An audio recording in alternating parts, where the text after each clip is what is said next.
یہ اللہ کے نیک بندوں کی نشانی ہوتی ہے، اللہ تعالیٰ انہیں مرنے سے پہلے توفیق دے دیتا ہے توبہ کی. ایمی تو نہیں عمار ابن یاسر نے فرما دیا تھا صحیح بخاری میں کہ اے لوگو، عائشہ بصرہ سے روانہ ہو چکی ہیں، وہ دنیا اور آخرت میں تمہارے نبی کی بیوی ہیں. مرتبہ نہیں کام ہونے دیا، لیکن اللہ تمہیں آزمائے گا کہ تم اللہ کی اطاعت کرتے ہو یا عائشہ کی اطاعت کرتے ہو، کیونکہ علی کی اطاعت اللہ کی اطاعت ہے. اطیعوا اللہ و اطیعوا الرسول و اولی الامر منکم. اب دیکھ لیں، یعنی حضرت عمار نے یہ نہیں کہا علی ورسز عائشہ، طلحہ و زبیر، اللہ ورسز، لیکن عزت نہیں کم کی، کہا دنیا اور آخرت میں تمہارے نبی کی بیوی ہیں، یہ تمہارے پہ آزمائش آ پڑی ہے. سلف کا فام لو جی، ہمارے میں اجازت کا فام لے لو. اور لو سنن کبری البیہقی میں موجود ہے، عمار ابن یاسر کہتے ہیں اہل صفین کو، معاویہ کی پارٹی کو، اہل شام کو یہ نہ کہو کہ یہ کافر ہو گیا، یہ کہو یہ فاسق اور ظالم ہے. ظالم کا لفظ موجود ہے، دکھاؤ جی، اے لو دیکھ لو. اور دکھائیے، المستدرک للحاکم میں موجود ہے اوپر تلے، جب حضرت زبیر آئے اور حضرت علی نے انہیں حدیث یاد کروائی. زبیر یاد ہے نا، حضور نے کہا تھا ایک دن تو علی کے خلاف تلوار اٹھائے گا اور تو اس وقت ظالم ہوگا. تو حضرت زبیر ایڑی لگا کے جنگ چھوڑ کے پیچھے چلے گئے اور ان کا میں بھول گیا تھا. ظالم کے الفاظ موجود ہیں، لیکن وہ ایک خبیث تھا حضرت علی کی فوج میں خارجی، اس نے جا کے انہیں شہید کیا. اور جب خبر سنانا ہے تو حضرت علی نے فرمایا مسند احمد اور مستدرک للحاکم میں کہ صفیہ کے بیٹے کے قاتل کو، ابن جرموز کو، جہنم کی بشارت سنا دو میری طرف سے، کیونکہ میں نے رسول اللہ سے سنا تھا کہ ہر نبی کا کوئی نہ کوئی ساتھی ہوتا ہے، اور میرا ساتھی زبیر بن عوام ہے. ہر نبی کے ساتھ ہواری ہوتے ہیں، اور میرا ہواری زبیر ہے. یہ حضرت علی اس کے قاتل کو جہنم کی بشارت سنا رہے ہیں اس نسبت کی وجہ سے کہ وہ رسول اللہ کے ساتھی تھے، اسی لیے انہیں بھی توفیق ہوئی ہے. حضرت طلحہ بھی جنگ چھوڑ گئے. حاکم میں موجود ہے، مروان کو جب پتا چلا حضرت طلحہ بھی جنگ چھوڑ رہے، اس نے پیچھے سے گھٹنے میں تیر مارا یا نیزہ مارا اور وہ شہید ہو گئے. اہمی تو نہیں پھر مولا علی نے فرمایا کہ میں اللہ سے امید کرتا ہوں، مصنف ابن ابی شیبہ میں، فضائل صحابہ میں، کہ یہ جو سورۃ الحجر کی آیت نمبر 47 ہے کہ قیامت والے دن اللہ تعالیٰ اہل ایمان کے دلوں سے ایک دوسرے کے خلاف قدورت نکال دے گا اور وہ تختوں پہ آمنے سامنے بیٹھے ہوئے ہوں گے. یہ میرے عثمان بن عفان، طلحہ اور زبیر کے بارے میں ہے کہ اللہ تعالیٰ ہمیں جنت میں پہنچائے گا، اور ایک دوسرے کے بارے میں اگر کوئی میل آ گیا غل تو نکال دے گا. ہاں، لیکن ماموں کو نہیں معاف کیا، ان پہ قنوت نازلہ پڑی مولا علی نے، اللہم علیک بمعاویہ و اشیاءہ، اے اللہ معاویہ اور اس کے شیعہ کو برباد کر، عمر بن عاص اس کے شیعہ کو برباد کر، ابا سلمی اور اس کے شیعہ کو برباد کر. اور یہاں تک فرمایا کہ مصنف ابن ابی شیبہ میں موجود ہے کہ میں اللہ سے امید کرتا ہوں کہ میرے مخالفین جو اہل شام ہیں، مقتولین صفین، یہ بھی جنت میں چلے جائیں گے، اللہ انہیں معاف کرے گا. اور پھر مقدمہ میرے اور معاویہ کے درمیان اللہ کی بارگاہ میں طے ہوگا. یہ مقدمہ بھی طے ہونا ہے، یہ دنیا میں طے کر کے بیٹھے میں. یا ایک وہ انہوں نے غزالی نے نا ام بن عبدالعزیز کی طرف ایک جھوٹا خواب منسوخ کر دیا کہ جی ام بن عبدالعزیز نے خواب میں دیکھا ہے کہ قیامت والے دن ایک محل میں رسول اللہ تشریف فرمائے. پہلے حضرت علی کو بلایا گیا، پھر حضرت معاویہ کو بلایا گیا. حضرت معاویہ باہر نکلے، انہوں نے کہا واللہ مجھے بخش دیا گیا، اور علی نکلے اور انہوں نے کہا کہ مجھے میرا حق دلوا دیا گیا.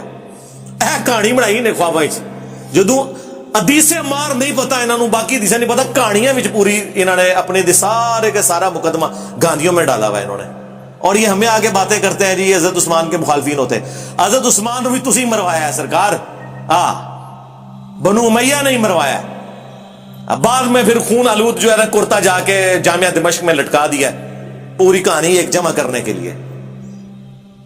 بینیفیشری ہوئے ہیں نا، بنو امیہ بینیفیشری ہوئے ہیں نا.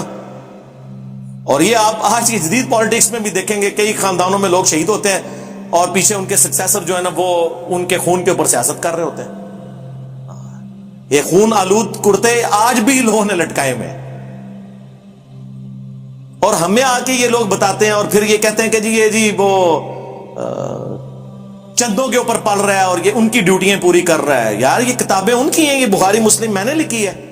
اب تم اپنی کتابوں سے منکر ہو گئے ہو تو اس میں میرا کیا قصور ہے؟ میرا تو کام یہ ہے کہ جو قرآن و سنت میں آیا ہے میں ڈنگے کی چوٹ کے اوپر بیان کروں گا اللہ کے فضل سے. اور اپنے گھر کی خبر لو، تمہارا ابا جس کے اوپر تمہارے فرقے کا نام ہے وہابی، اس کے بیٹے عبداللہ بن محمد بن عبد الوہاب نے ایک کتاب لکھی ہے سیرت الرسول، فری پی ڈی ایف ہماری ویب سائٹ سے ڈاؤن لوڈ کریں، خلفائے راشدین کے اوپر چیپٹر باندھے ہیں، اس نے وہ جملے لکھے ہیں کہ ان کی کانپے ٹانگ جائیں۔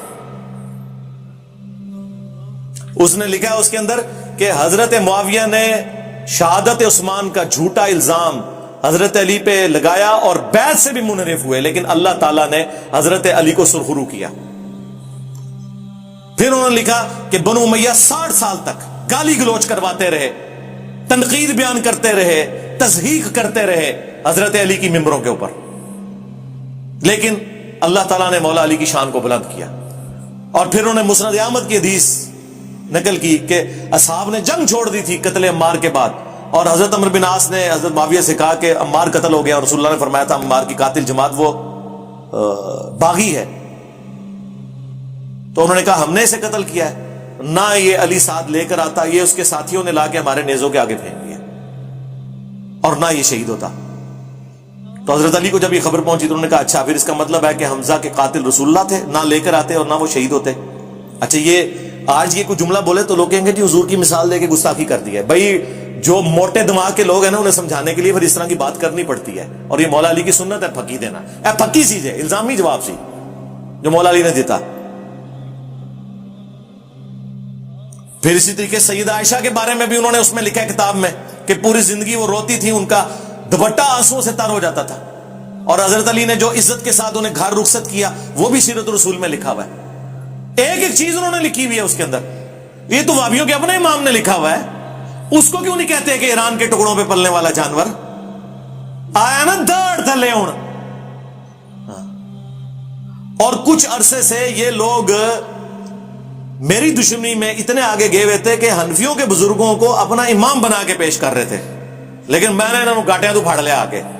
ملا علی قاری ہائے ہائے ہائے صدقے رحمہ اللہ، یہ سارے وہابی سے رحمہ اللہ لکھتے ہیں اپنی کتابوں میں، 1014 ہجری میں فوت ہوئے ہیں۔ انہوں نے مشکات کی شرح لکھی ہے مرقہ، اس میں 5878 نمبر حدیث قتل عمار والی جو مشکات میں آتی ہے اس کے کانٹیکسٹ میں ملا علی قاری نے اتنے گاڑے فتوے لکھے ہیں کہ وہ بات ہم نے کبھی اپنے پلیٹ فارم سے نہیں کی ہے۔ اس کو نہیں کبھی انہوں نے کہا کہ نیم رافضی اور فل رافضی، پتہ ہے کہ اگلے دن بریلوی اور دیوبندی منہ توڑ کے رکھ دیں گے، اور تمہیں تو سور کہہ کے چلے جائیں تو تم لوگ آگے بول نہیں سکتے ہو، بلکہ سور نہیں سورہ دے سور۔ ہاں تو ملا علی قاری لکھتے ہیں، کتنے سخت بھاری جملے وہ لکھ رہے ہیں، اتنے سخت جملے لکھ رہے ہیں کہ ہم یہ بات کریں تو یہ لوگ کہیں گے یہ تو بڑی گستاخی کر رہے ہیں۔ انہوں نے لکھا ہے کہ حضرت معاویہ رضی اللہ تعالیٰ عنہ نے حضرت علی کی بیعت نہیں کی، انہیں چاہیے تھا کہ وہ حضرت علی کی بیعت کرتے اور خلافت منفیت کی طلب ترک کر دیتے، جو ان کے دل میں حکومت کی لالچ تھی نا اسے چھوڑ دیتے۔